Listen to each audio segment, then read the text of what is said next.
Good morning बाळको, केम छो बधा मजामां? आज આપણે ધોરણ 5 વિષય હિન્દી એમાં 11મો પાઠ સચ્ચા બાલક જે આપણે આગળના લેક્ચરમાં અધૂરો રાખ્યો હતો એ આપણે પૂરો કરીશું આજે.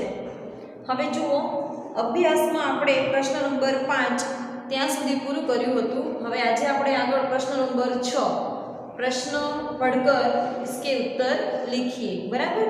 અહીંયા તમને એક પેરેગ્રાફ આપેલો છે. એ પેરેગ્રાફનું હેડિંગ છે હિન્દી દૈનિક પત્ર એટલે કે સમાચાર પત્ર.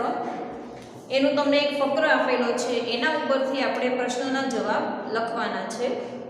તો જુઓ, હિન્દી દૈનિક પત્રમાં અહમદાબાદ રવિવાર 28 ઓગસ્ટ 2011 બરાબર એટલે કે 28મી ઓગસ્ટ 2011 અને રવિવારના દિવસનું આ દૈનિક હિન્દી પત્ર છે અને અમદાવાદનું છે.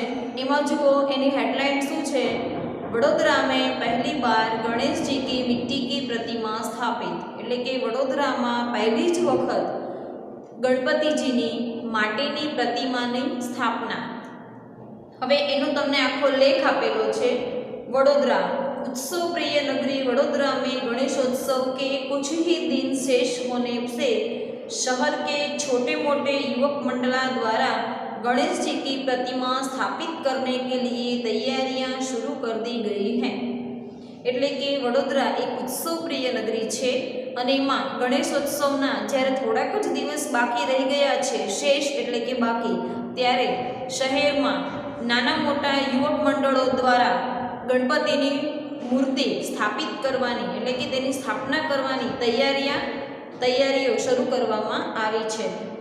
ऐसे समय पर्यावरण तथा पीओपी के प्रतिबंध को ध्यान में रख शहर के राजमंडल रोड स्थित ताड़फलिया सार्वजनिक युवक मंडल ने इस वर्ष पहली बार गणेश जी की मिट्टी की प्रतिमा स्थापित करने का निर्णय किया है. એટલે કે અત્યારનું જે આપણે પર્યાવરણ જે જોખમાય છે એ પર્યાવરણને ધ્યાનમાં રાખીને અને પીઓપીનો જે એનું ધ્યાનમાં પ્રતિબંધ છે, પીઓપીનો પ્રતિબંધ છે એને ધ્યાનમાં રાખીને એક રાજમહેલ રોડ ઉપર તાડફળિયા સાર્વજનિક નામનું જે ગ્રુપ છે એણે પહેલી જ વખત ગણપતિજીની માટીની પ્રતિમા સ્થાપિત કરવાનો નિર્ણય કર્યો છે. ताड़फलिया युवक मंडल द्वारा प्रथम बार 22 फुट ऊंची और 800 किलो वजन की विशालकाय गणेश जी की प्रतिमा बनाने का बीड़ा उठाया गया है. એટલે કે આ તાડફળિયા ગ્રુપે પ્રથમ જ વખત એટલે કે પહેલી જ વખત 22 ફૂટ ઊંચી અને 800 કિલો વજનની વિશાળકાય એટલે કે બહુ જ મોટી મૂર્તિ ગણેશજીની મૂર્તિ છે તે બનાવવાનો નિર્ણય કર્યો છે અને એનું બીડું ઉપાડ્યું છે. प्रतिमा के निर्माण के लिए कोलकाता से विशेष मूर्तिकार तपन मंडल के कलाकारों को बुलाया गया है. એટલે કે આ મૂર્તિને નિર્માણ કરવા માટે, મૂર્તિ બનાવવા માટે કલકત્તાના જે વિશેષ મૂર્તિકાર છે તપન મંડલ, કલકત્તાના વિશેષ મૂર્તિકાર કોણ છે? તપન મંડલના કલાકારોને બોલાવવામાં આવ્યા છે. यह कलाकार पिछले 1.5 माह से शहर का मेहमान बना है तथा शास्त्रोक्त विधि के अनुसार वह गणेश जी की मिट्टी की प्रतिमा को अंतिम रूप दे रहा है. એટલે કે આ એક કલાકાર છે એ છેલ્લા 1.5 મહિનાથી, 1.5 માસ એટલે કે 1.5 મહિનાથી આ શહેરના મહેમાન બન્યા છે અને શાસ્ત્રોક્ત વિધિ અનુસાર ગણપતિજીની મૂર્તિની પ્રતિમાને એટલે કે ગણપતિજીની જે મૂર્તિ છે એને અંતિમ રૂપ આપી રહ્યા છે. બરાબર છે. આ અહીંયા આ વડોદરાનો જે દૈનિક પત્ર છે એના સમાચાર છે. આ તમને જે સમાચારનો આખો ફકરો આપેલો છે એના ઉપરથી આપણે પ્રશ્નના જવાબ લખવાના છે. તો જુઓ, એમાં પહેલો પ્રશ્ન કયો છે? અખબાર મેં છપા સમાચાર કબ પ્રસિદ્ધ હુઆ હૈ? તો એનો જવાબ છે અખબાર મેં છપા સમાચાર 28 अगस्त 2011 रविवार के दिन प्रसिद्ध हुआ है. પછી બીજો પ્રશ્ન છે સમાચાર की हेडलाइन पढ़िए. तो समाचार की हेडलाइन શું છે? समाचार की हेडलाइन इस तरह है, वडोदरा में पहली बार गणेश जी की मिट्टी की प्रतिमा स्थापित. बराबर. ત્યાર પછી ત્રીજો પ્રશ્ન છે समाचार किसके बारे में है? तो આપણે તેના જવાબમાં લખી શકીએ કે समाचार ताड़फलिया युवक मंडल द्वारा प्रथम बार 22 फुट ऊंची तथा 800 किलो वजन के विशालकाय गणेश जी की प्रतिमा बनाने का बीड़ा उठाने के बारे में है. ત્યાર પછી પ્રશ્ન 4 છે समाचार पत्र के संदर्भ में कोई 4 प्रश्न बनाकर उत्तर लिखिए। એટલે કે આ જે સમાચાર છે એના સંદર્ભમાં બીજા આપણે નાના નાના 4 પ્રશ્નો બનાવીને તેના જવાબ લખવાના છે। તો પહેલો પ્રશ્ન એનો એવો આપણે લખી શકીએ જવાબ સ્વરૂપે यह किस शहर के समाचार है। તો આપણે જવાબમાં લખી શકીએ વડોદરા શહેર के। પછી બીજો પ્રશ્ન છે प्रतिमा निर्माण के लिए किसको बुलाया है। तो जवाब में लिखिए कोलकाता के विशेष मूर्तिकार तपन मंडल के कलाकारों को बुलाया है। પછી પ્રશ્ન 3 છે यह समाचार कौन से अखबार में छपा है। तो जवाब में આપણે લખી શકીએ कि यह समाचार हिंदी दैनिक पत्र के अखबार में छपा है। પછી પ્રશ્ન 4 છે વડોદરા कैसी नगरी है। तो जवाब में આપણે લખી શકીએ उत्सव प्रिय नगरी। પછી મેઇન જે પાંચમો પ્રશ્ન છે નિમ્નલિખિત શબ્દો का समानार्थी शब्द ढूंढिए। तो એનો સમાનાર્થી શબ્દ સ્વરૂપે આપણે લખીએ તો નગર તો શહેર, પછી બડી તો વિશાળ, ખાસ તો મુખ્ય, અતિથિ તો મહેમાન અને મૂર્તિ તો પ્રતિમા છબી। બરાબર। હવે ત્યાર પછી આવે છે સ્વાધ્યાય। તો સ્વાધ્યાયના પ્રશ્નો છે પ્રશ્ન નંબર 1 પ્રશ્નોं के उत्तर दीजिए। तो જુઓ એમાં પહેલો પ્રશ્ન છે કાફિલા કહાં जा रहा था। तो जवाब में આપણે લખીએ કાફિલા બગદાદ की ओर जा रहा था। પછી પ્રશ્ન 2 છે बालक की उम्र कितनी थी। तो बालक की उम्र 9 साल की थी। ત્રીજો પ્રશ્न लड़के के पास कितनी अशरफियां थी। तो लड़के के पास 40 अशरफियां थी। चौथो प्रश्न लड़के ने अशरफियां कहाँ रखी थी। तो जवाब में लड़के ने अशरफियां अपनी सदरी के अस्तर में छुपा रखी थी।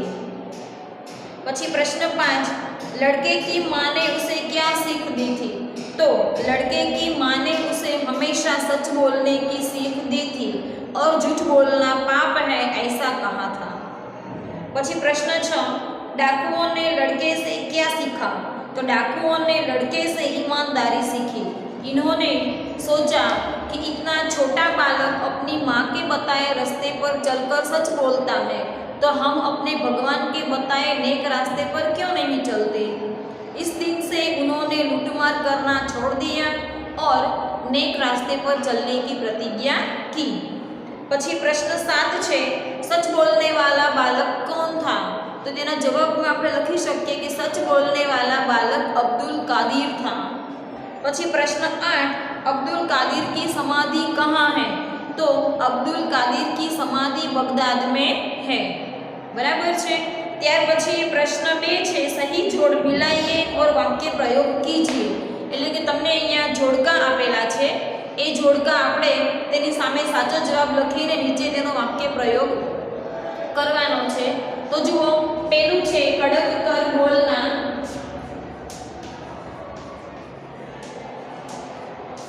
કડક કર બોલના। તો તેના જવાબમાં આપણે શું લખી શકીએ કઠોરતા से बोलना।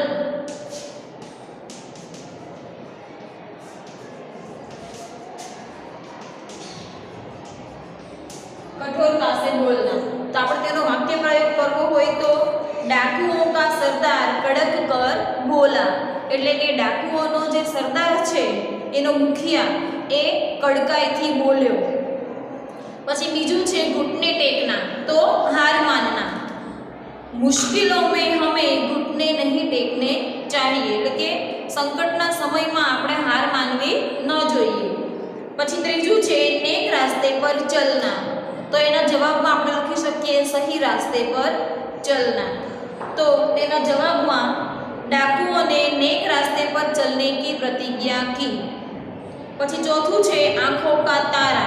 तो એનો જવાબ આવે बहुत प्यारा। तो तेना जवाब में हर बच्चा अपनी माँ की आंखों का तारा होता है। પછી પાંચમું છે આપણે બધા વાક્ય પ્રયોગ લખવાના છે। પાંચમું છે કાન ફૂંકના તો કાન में कहना। तो તેનો વાક્ય પ્રયોગ બનાવતા दोस्तों में झगड़ा होने से बच्चा अपनी माँ के कान फूंकता है। એટલે કે બાળકોમાં ઝઘડો થાય તો તે આવીને તેની મમ્મીને ફરિયાદ કરે છે કાનમાં વાત કહે છે। બરાબર છે। અહીંયા જુઓ બાળકો આપણું આ સ્વાધ્યાય આપણે પૂર્ણ કરીએ છીએ। ત્યાર પછી તમને યોગ્યતા વિસ્તાર। તો યોગ્યતા વિસ્તારમાં જુઓ अपने पुस्तकालय से पुस्तक पर हरिश्चंद्र गांधी जी युधिष्ठिर आदि महापुरुषों के प्रेरक प्रसंग पढ़िए और संकलन कीजिए। तो લાઇબ્રેરીમાંથી એટલે કે પુસ્તકાલયમાંથી આપણે હરિશ્ચંદ્ર છે કે પછી ગાંધીજી છે કે યુધિષ્ઠિર છે આવા કોઈ પણ મહાપુરુષોનો કોઈ પણ એક પ્રસંગ વાંચીને તમારે તેનું સંકલન કરવાનું છે। પછી પ્રસ્તુત કહાની કા નાટ્ય રૂપાંતર, તો આપણે વર્ગમાં એનું નાટ્ય રૂપાંતર પણ કરી શકીએ છીએ। ત્યાર પછી છે સોચિए और लिखिए, सच बोलने पर आपकी कब बहुत प्रशंसा हुई है।